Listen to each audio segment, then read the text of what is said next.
ಮಮತೆಯಿಂದ ಬೆಳೆಸಿದೆ ಬಿಸಿಲು ಮಳೆಗೆ ನರಳದಂತೆ ನಿನ್ನ ನೆರಳಲಿ ಸಲಹಿದೆ ಆ ಪ್ರೀತಿಯ ಮನ ಮರೆವುದೇ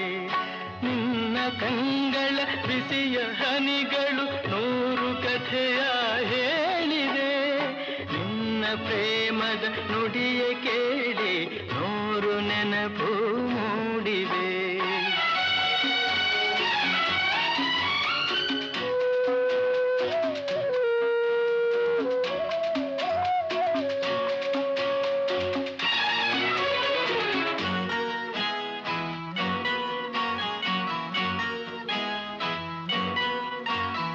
ಬಳ್ಳಿಯಂತೆ ಹಬ್ಬಿ ನಿನ್ನ